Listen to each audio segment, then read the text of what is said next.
Hey everyone, welcome back to the channel The Hill Report. Today we're diving into a heated showdown between Kash Patel and Adam Schiff during Patel's confirmation hearing. Accusations were flying, contradictions were exposed, and things got tense fast. From Patel's involvement in a controversial January 6th recording to questions about Trump's declassification of documents, this hearing had it all. Make sure to hit that subscribe button and turn on notifications so you never miss an update on the biggest political showdowns. Now let's jump right in. So, it all started with Senator Adam Schiff questioning Kash Patel about a song recorded by a choir of January 6th inmates. Senator Schiff. Mr. Patel, early in this hearing, Senator Durbin asked you about the January 6th choir of inmates whose song you promoted, and here's what you said. I did not have anything to do with the recording.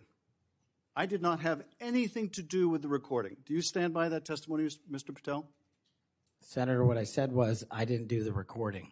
You said you didn't have anything to do with the recording, which is interesting because here's what you told Steve Bannon on his podcast.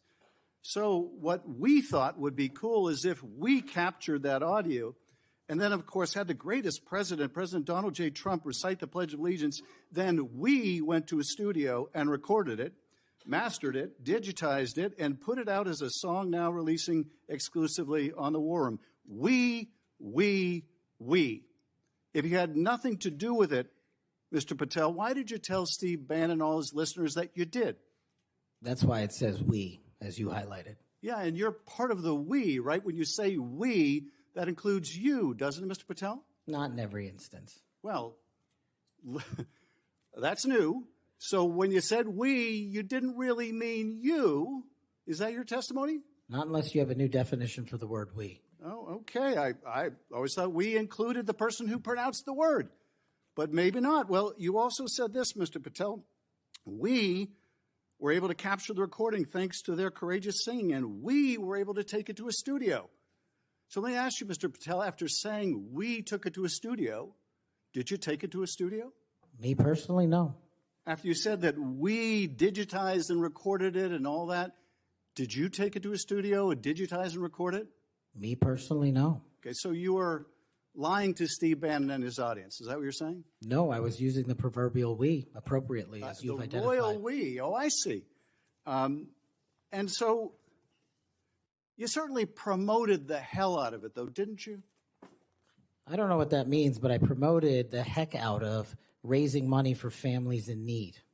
With promotions on social media and saying you were going to get this to #1 on the billboards, right, Mr. Patel? I think it did.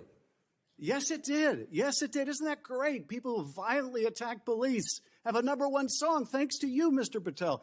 That's something to be really proud of. Now, you've claimed, Mr. Patel, you didn't know about any of these people in the choir. Is that right? Work. Patel's response? I didn't record it myself. But Schiff wasn't letting up. He pressed Patel on whether he even checked the backgrounds of these individuals. Patel denied knowing about their crimes, but Schiff hammered home the point. Is this the kind of judgment we want from a potential FBI director? To turn around, there are Capitol Police officers behind you.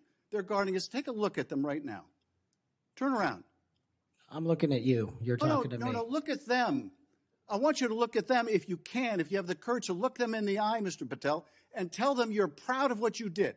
Tell them you're proud that you raised money off of people that assaulted their colleagues, that pepper sprayed them, that beat them with poles. Tell them you're proud of what you did, Mr. Patel. They're right there. They're guarding you today. Tell them how proud you are. That's an abject lie, and you know it. I've never,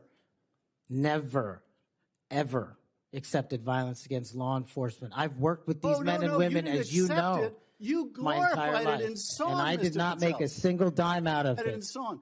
Well, let me. How about you ask them if I have their backs, and let's see about that answer. Let me ask you this, Mr. Patel. Let me ask you this.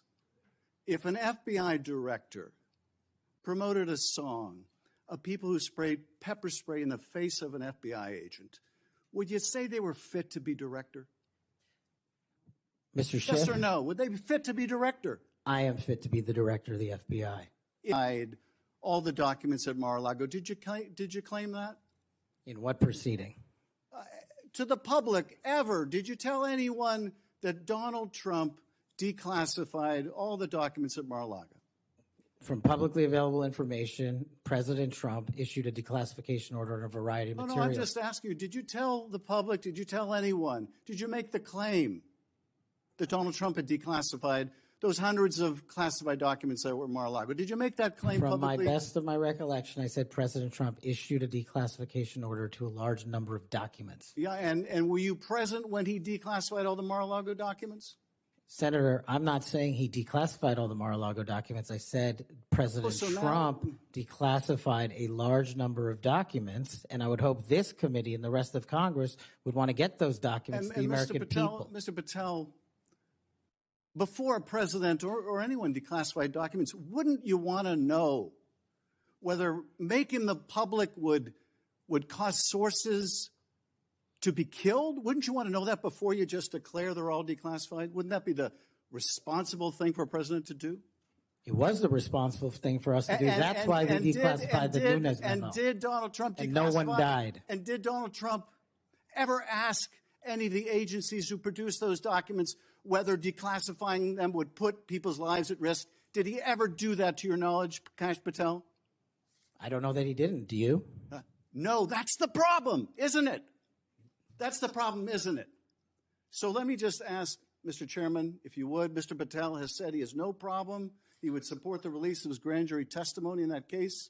I would ask you, Mr. Chairman and Ranking Member, to join me in requesting, with Mr. Patel's approval, the release of those grand jury transcripts.